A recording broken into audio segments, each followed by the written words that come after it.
Question number 102. The numerical value of standard deviation can never be negative. Okay, option number 1 will be the answer.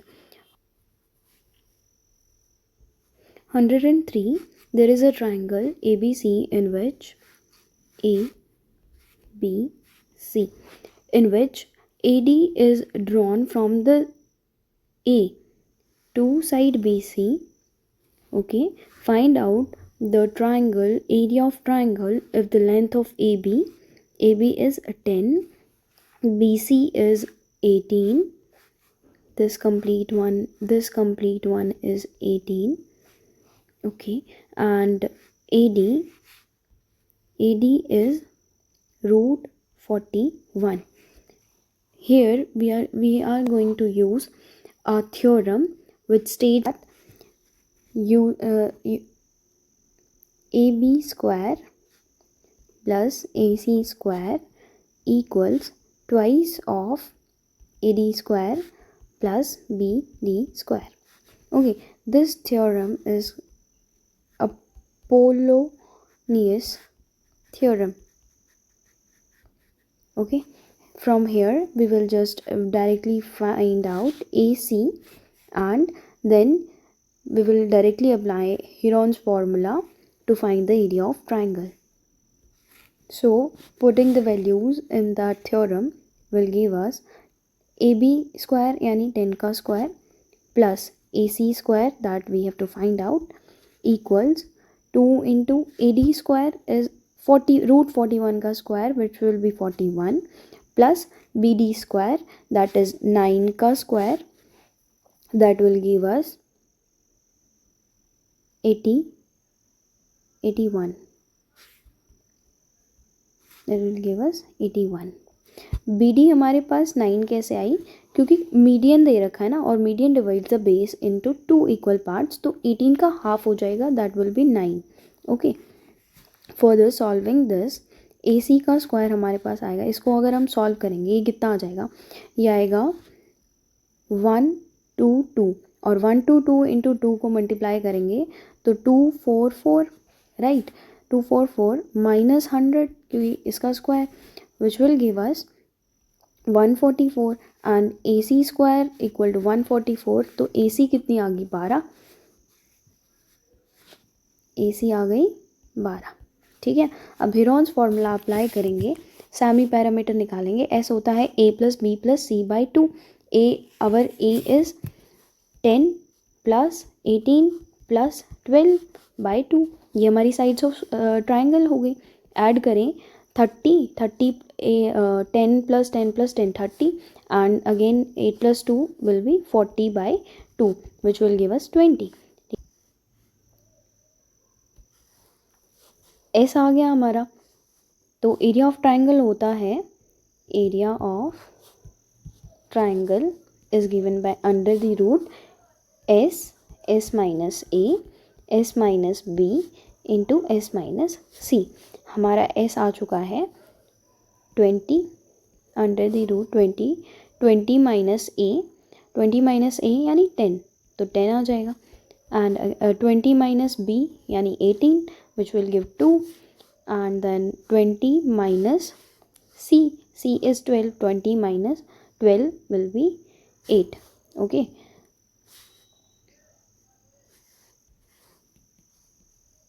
Now solving this factors करेंगे. ठीक है, तो 2 into 2 into 10 into 10 into 8 will be 2 into 2 into 2.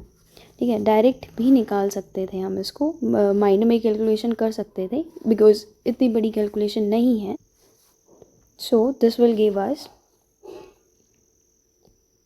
10 बाहर आ जाएगा, 2 और 2 into 2 will be 4, तो 40, एक root 2 बचेगा, 40 root 2. Option number 1 is the answer. ठीक है, इसको इतना सब नहीं करके मैं इधर ही इसको सॉल्व कर सकती थी. अगर हमने इसको डायरेक्ट ही सॉल्व किया होता तो 2 and 2, ठीक है, तो एक 2 बाहर आ गया और 10 दिख रहा है मुझे ये, तो 20 इधर से 2 आ जाएगा क्योंकि 2 का क्यूब होता है 8, तो अगेन 2 और रूट 2 बच गया. तो आंसर डायरेक्ट लगा दो first. Next question 104. It says that R be a relation from on n. on n का मतलब होता है n से n पर ही, मतलब range and domain both are same, but say range and domain both are same, जो कि n है, n से n पर ही जाएगी. गिवन क्या है, x प्लस 2y इक्वल्स 8. इसको y की टर्म्स में लिखेंगे तो क्या आ जाएगा, 8 माइनस एक्स बाई 2. ठीक है. ऑप्शंस देखिए, अगर मैं यहाँ पे x की वैल्यू 2 पुट कर दूँ तो क्या इसको इसमें आंसर y की क्या आएगी, 8 माइनस 2 6/2 3 आ गया, तो 2 हो जाएगी. ऑप्शन जिसमें 2 नहीं है तो 2 तो आएगा ही हमारे आंसर में. अब देखो 4, देखो अगर मैं 4 पुट करूँ x की जगह तो 8 माइनस 4/2 दैट इज़ 4/2, 2 आ रहा है. ठीक है, हाँ नेचुरल नंबर से बिलोंग कर रहा है. y की वैल्यू नेचुरल नंबर से बिलोंग करनी चाहिए, उसी को ही हम उसी वैल्यू x की वैल्यू को हम डोमेन लेंगे. अब अगर मैं x की वैल्यू 6 पुट करूँ, y इक्वल्स 8 माइनस 6/2 कितना आ रहा है, इट गिव्स 2/2 1 आ गया. ठीक है.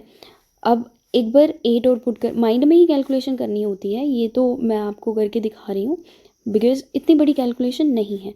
तो अब x की जगह 8 पुट करना है. अगर मैं यहीं 8 पुट कर दूँ तो 8/2, 8 माइनस 8 0 आ रहा है.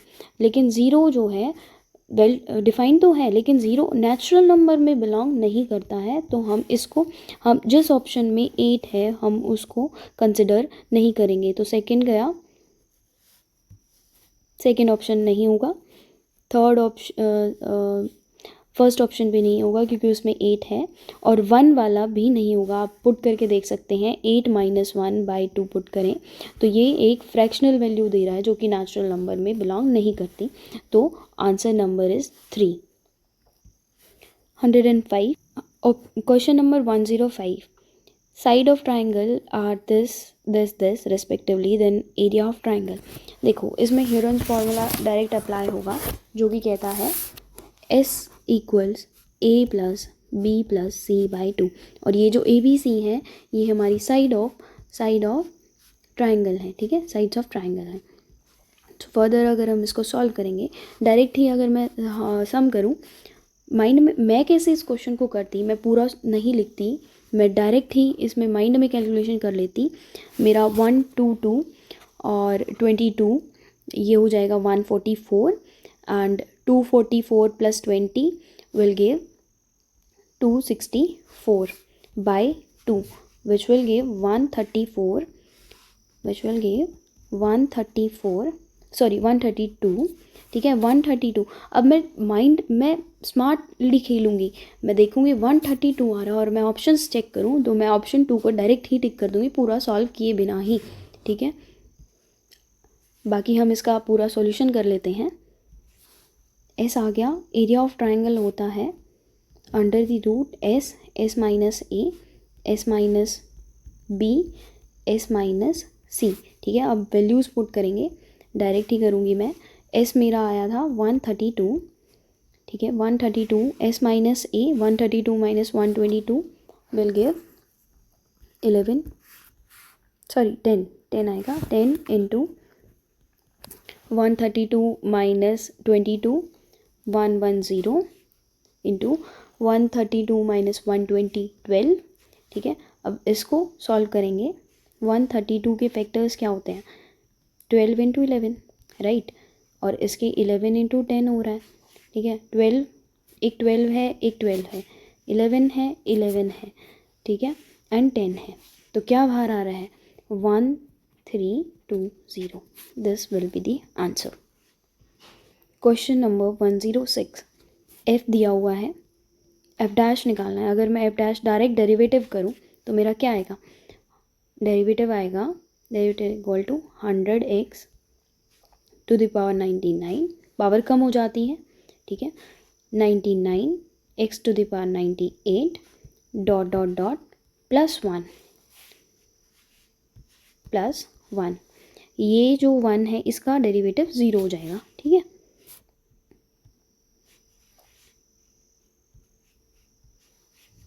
फर्दर अगर हम x की वैल्यू f'1 पूछा है, यानी x की जगह हमें 1 पुट करना है। अब हम इसमें x की वैल्यू 1 पुट करेंगे तो हमारे पास x की जगह 1 पुट करना है, तो 100 + 99 + डॉट डॉट डॉट 1 तक चला जाएगा, ठीक है। अब हम मुझे दिख रहा है कि सम ऑफ 100 नेचुरल नंबर है, तो फॉर्मूला होता है n+1/2। n की वैल्यू 100 पुट की, n+1/2, right. Cancelling out, cancelling it will give 50 into 101. Option number 3 is the answer. Okay. मैं फिर से कह रही हूँ, ऑब्जेक्टिव पेपर्स में हमें क्विक करना होता है, हमें पूरी कैलकुलेशन नहीं करनी होती। मैं इतना देख के ही, मैं डायरेक्ट ही जब f'1 अलग से पुट नहीं करती, मैं डायरेक्ट ही अगर जहाँ पे मैंने f' निकाला उसी में से ही मैं डायरेक्ट ये स्टेप कर देती और मैं आंसर नंबर 3 को टिक कर देती, ठीक है। हर एक स्टेप नहीं लिखना है पेपर में, जितना पेन को कम यूज़ करोगे उतना ही क्विकली आप अपना पेपर कर सकेंगे, ठीक है।